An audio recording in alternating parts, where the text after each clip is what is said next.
안녕하세요. 보통 사람의 영적 기행에 오신 것을 환영합니다. 저는 여러분의 호스트 베네딕트입니다. 임사체험, NDE, Near Death Experience. 죽었다 살아난 사람들이 저승을 보고 왔다는 얘기요. 신비롭지요. 그러나 대부분 뭔가 환상 같은 거 본 거 온 거겠지 하며 흘려버리던가 비웃고 말지요. 그러나 한 번이라도 깊이 생각해보고 특히 각종 종교적 가르침 및 동서양 철학적 통찰과 비교해 볼 때 어떤 의미와 파문이 있는지 분석해보고 비우는 것일까요? 임사체험에 대해서는 수많은 책들, 유튜브 등의 많은 사례가 나옵니다. 많이들 들어보셨을 거예요. 오늘 제가 소개할 얘기는 에빈 알렉산더라는 하버드 의대 정신신경외과 교수가 2008년 직접 경험한 임사체험입니다. 그의 2012년 책 Proof of Heaven은 나는 천국을 보았다라는 제목으로 2013년에 한국어로도 발간된 적이 있습니다. 아마 읽어보신 분들도 계실 겁니다. 그런데 이런 얘기들을 책이나 유튜브에서 접할 때 우리는 이런 얘기들의 요소들이 기존 종교들의 가르침, 인류 역사 속 동서양 철학의 통찰들과 어떻게 연계되는지에 대한 설명은 접하기가 힘들지요.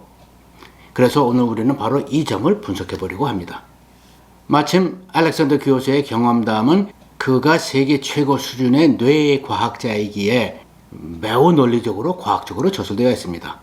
그래서 오늘 우리는 그의 얘기를 하나의 케이스 스터디로 삼아서 그가 뇌사 상태에서 정확히 말하자면 니오코텍스, 신피질, 대뇌의 바깥 부분이죠. 오렌지로 치면 껍질 부분이라고 할까요?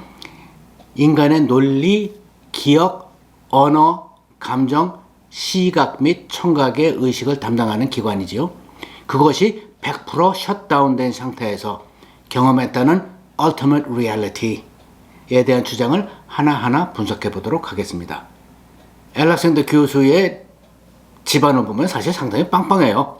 그의 양아버지는 하버드 의대 출신의 저명한 신경외과 의사였고 인생 후반에 재회한 그의 친아버지는 미 해군 전투기 조종사 출신으로서 달 탐험 아폴로 프로그램 당시 우주항공국 나사의 애스트로넛 대기 우주 비행사 중 하나였으며 그 후에 에어라인 파일럿을 거쳐 그 후에는 변호사로서 활동을 했답니다.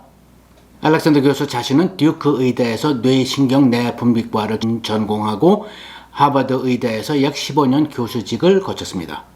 그러던 중 2008년 그는 Bacterial Meningitis, 세균성 뇌수막염으로 발작과 함께 의식을 잃습니다. 그가 겪은 염증은 동물의 내장에 사는 이콜라이 병균이었었는데 결혼 잘못 먹으면 식중독 걸리는 그런 거요. 현대의학이 보유하고 있는 모든 항생제가 듣지 않는 종류로서 인간이 이 병균으로 뇌수막염을 앓는 경우는 그 사례가 없을 정도로 희귀한 병이었었다고 합니다.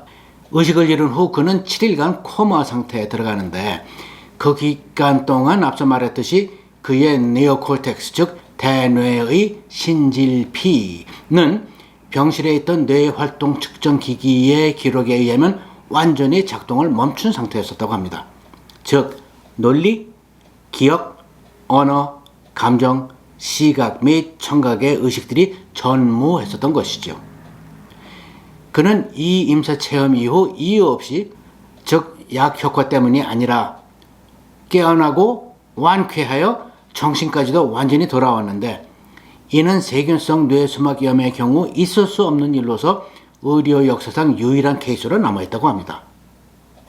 이 임사체험을 하기 전에는 그도 역시 여느 세계 최고 수준의 뇌과학 및 신경학과 전문의답게 인간의 두뇌 활동은 매우 복잡한 컴퓨터의 그것과 별반 다르지 않고 그 결과 consciousness라는 것, 자아의식이라는 것이 형성되는 것인데 어떻게 형성되는 것인지는 현대의학도 아무도 모르지만 죽으면 두뇌도 컴퓨터에서 전기줄을 쭉 뽑아버리면 까맣게 지워지듯이 꺼져버리는 것이라고 생각했다 합니다. 그러나 2008년 임사체험을 통해 그는 첫째, 의식이라는 것은 육체적 두뇌와 무관하게 존재하는 것이며 나라는 자아의식인 신성의 일부인데 그 무엇도 이것을 신성으로부터 떼어놓을 수 없으며 그 신성은 나 자아를 사랑한다 라는 것을 감지하고 깨달았다고 합니다. 그런데 제가 신성이라는 단어를 썼죠. 예수교 신자들은 신하면 바로 하나님 또는 예수로 바로 이해를 하지만 힌두교, 불교, 철학, 양자물리학 등등등에서는 인간적인 모습을 한 신의 이미지 외에도 ultimate reality, 모든 현실의 궁극적이며 절대적인 그것, cosmos, 우주 삼라만상, multiverse, 다중우주, higher dimensions, 다차원, cosmic energy, 우주 에너지, ultimate being, 궁극적인 존재 등등등등 많은 그러나 석연치 않은 단어들을 동원하여 최상 궁극의 그 누군가를 가리키려 하는데 정신 하나도 없잖아요. 그래서 저는 여러분과 이 최상 궁극의 그 누군가, 그 뭔가의 존재를 The Divine, 신성이라는 단어로 총괄하여 부르려 합니다. 앞서 말한 수많은 이름, 개념들을 모두 통합하여 일컫는 것이라 생각하시면 아마도 비슷할 것 같습니다. 그러면 이제 알렉산더 교수가 무엇을 보고 감지했길래 이런 증언을 하는지 하나하나 따져보도록 하십시다. 알렉산더 박사는 그의 임사체험을 다음과 같이 묘사하고 설명합니다. 내 임사체험 동안 나 자아의식은 자신이 그 어디엔가 존재하고 있다는 것은 알 수 있었다. 그러나 나 자아의식에게는 내가 누구인지에 대한 인식도 세상 사는 동안 내가 누구였는지에 대한 기억도 없었다. 나 자아의식은 시간이라는 것을 인식하지 않았다. 나 자아의식은 나 자신의 물질적 육체를 인식하지도 않았다. 나 자아의식은 인간도 동물도 아닌 그저 시간을 초월한 그 어디엔가에 있는 한 점의 의식일 뿐이었다. 라고 묘사하고 있습니다. 그러던 중 나 자아의식은 저 높은 곳에 작은 흰색 골드색 빛을 인식하기 시작했다. 내가 저 빛을 보고 있는 것이 아니라 저 빛 속을 통해 그 뒤를 뭔가 보고 있구나 라고 생각하는 순간 나 자아의식은 그 속으로 빨려 들어가기 시작했다. 나 자아의식은 곧바로 밝고 생동감 넘치고 선명하고 살아있고 충격적으로 아름다운 그 어느 곳인가 있는 것을 인지했다. 나 자아는 전혀 부정할 수 없도록 매우 선명하게 의식하고 있었으며 지각하고 있었다. 그런데 나 자아의식은 순간 홀로가 아님을 인지했다. 그는 여성이었는데 로맨틱, 섹슈얼, 친구 같은 감성과는 전혀 무관한 그러나 순수하고 진정한 존재였다. 그녀는 내게 언어 없이, 단어 없이 생각을 전달했다. 첫째, 당신은 애지중지 소중히 여겨지고 있고 사랑받고 있습니다. 영원히, 영원히. 둘째, 당신은 두려워할 것이 아무것도 없습니다. 아무것도. 셋째, 당신이 잘못할 수 있는 것은 아무것도 없습니다. 영원히. 여기서 세 번째 말은 정말 놀라운 얘기입니다. 당신이 잘못할 수 있는 것은 아무것도 없습니다. 영원히. 즉 심판받고 있지 않다는 말이잖아요. 힌두교, 불교의 업보사생이 심판받는 것은 아니라는 개념 또는 디어소피 신지학의 가르침 또는 실비아 브라운 같은 대무속인 초능력자의 말과 일맥상통합니다. 반면 예수교의 심판과는 매우 다르지요. 그리고 알렉산더 교수는 계속합니다. 그녀는 또 전달했다. 당신에게 많은 것을 보여줄 것입니다. 그러나 당신은 돌아가야 합니다.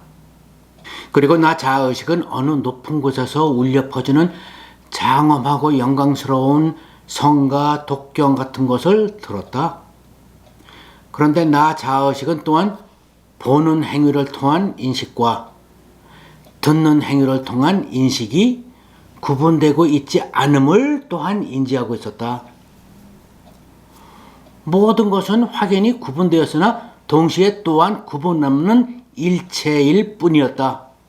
이 내용은 힌두교 아드바이타 베단타, 비이원성 베단타에서 말하는 브라만, 신성과 아트만, 우리의 자아의식이 구분 없는 일체라는 내용과 일치하는 얘기 같죠. 또한 양자 물리학에서 우주 삼라만상의 실체는 구분되지 않는 가능성의 일체인데 의식이 있는 observer, 관찰자가 관찰할 때 그 가능성이 물리적인 현실로 관찰자에게 관찰된다는 내용과도 연관되네요. 그리고 나 자아의식은 언어 없이 단어 없이 내 인식 안에 일기 시작하는 질문들을 내 자신이 인지하기 시작했다. 나는 누구인가? 여기는 어딘가? 나는 왜 여기에 있는 거지? 그러자 그에 대한 답들이 순간적으로 언어 없이 단어 없이 확연하게 단호하게 명확하게 내 인식 속에 인지되었는데 이 물리적인 세상이 있었다면 수십 년에 걸친 공부, 노력, 수행 등을 다해도 인지할 수 있을까 가늠되지도 않는 심오한 개념들이었다. 여기서 어렵게 표현하는 것은 힌두교의 목샤, 불교의 니르바나, 즉 해탈 깨달음의 순간에 우주 삼라만상의 이치로 순간 깨우친다는 옛 성인들의 설명과 상당히 일치하는 부분입니다. 그렇죠?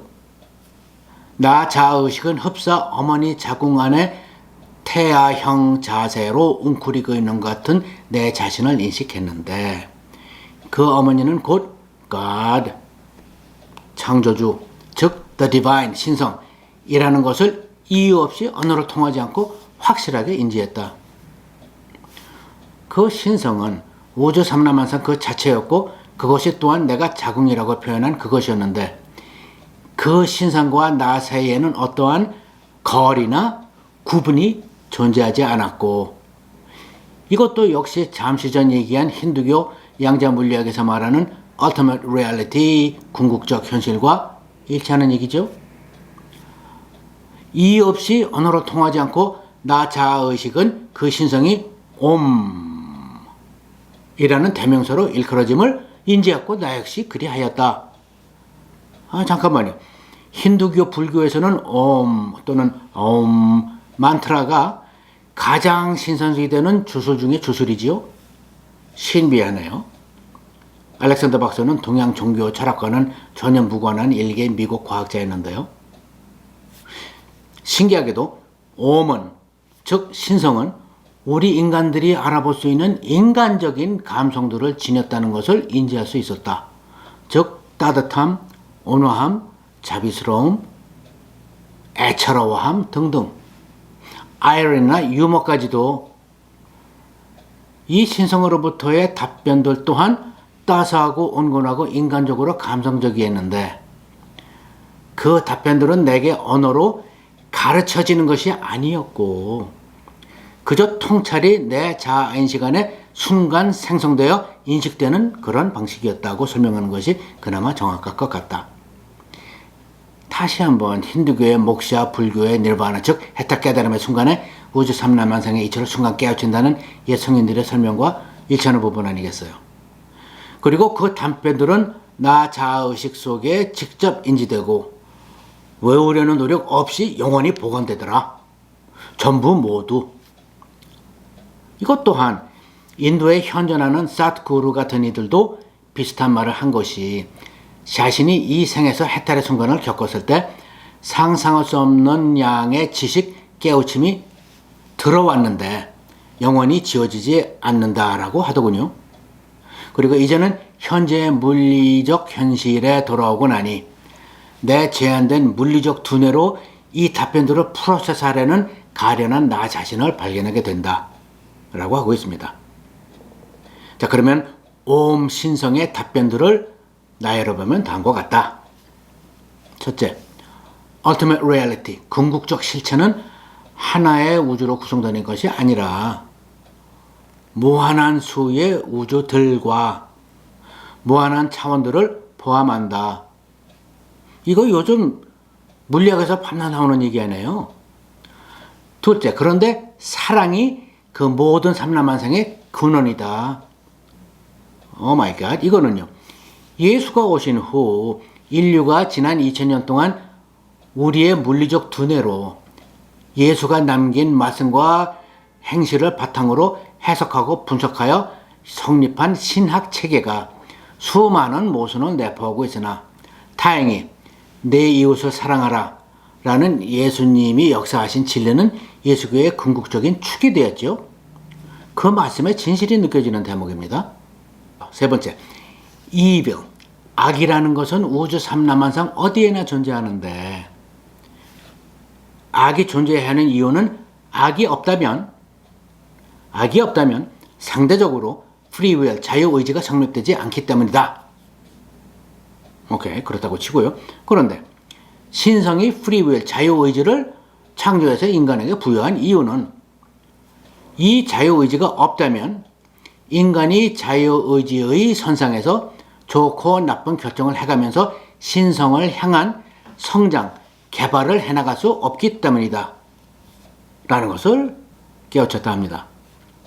그런데 생각해보면 이 세상에 왜 악이 존재하는가? 하나님이 전지전능한다는 것은 말이 안 된다 같은 질문에 대한 통쾌한 답변이라 하겠습니다. 그런가 하면 미국의 거대 무속인 실비아 브라운이 말한 것처럼 또는 디어소피 신지학의 가르침처럼 또는 힌두교에서 업보가 앞으로 또는 다음 생의 숙명을 결정하기는 하나 그럼에도 불구하고 지나가는 한순간 한순간 그때마다 인간은 프리윌 자유의지로 결정하는 것이 그 결정들로 새로운 앞으로의 업보를 써나가는 것이기 때문이다 라는 가르침과도 일맥상통하는 대목입니다. 그렇지 않으세요? 네 번째, 그러나 악은 참 신비한 얘기입니다.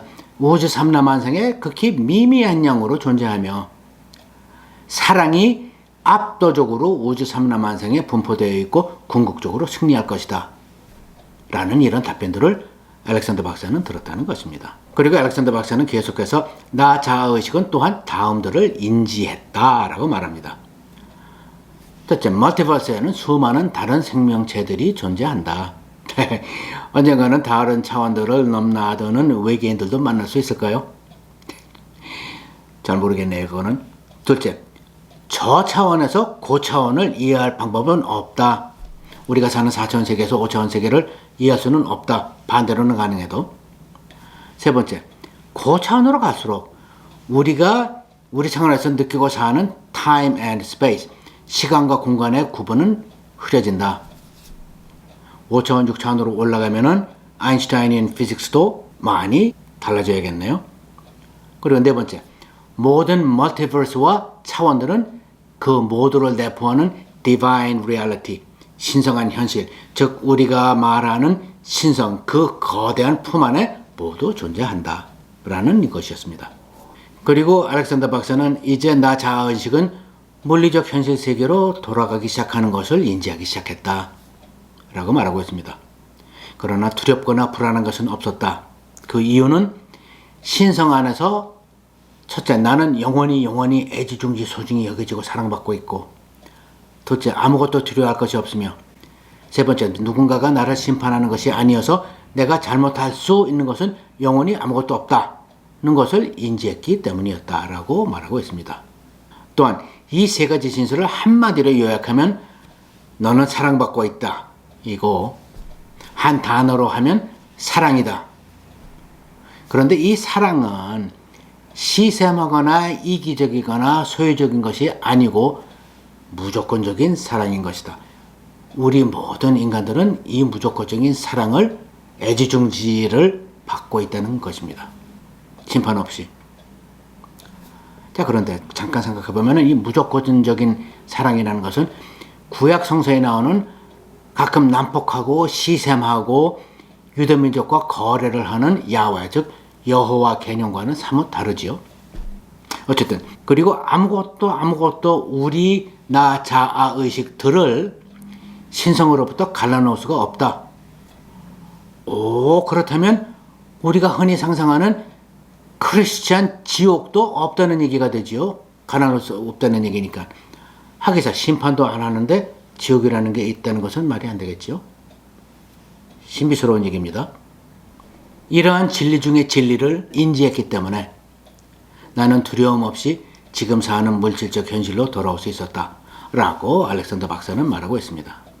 이것으로 1부를 마치고 다음 2부에서는 이 내용들에 대하여 조금 더 종교적, 철학적, 양자물리학적 분석들을 같이 낑낑대며 한번 해보시도록 하십시다. 감사합니다. 다음에 뵙겠습니다.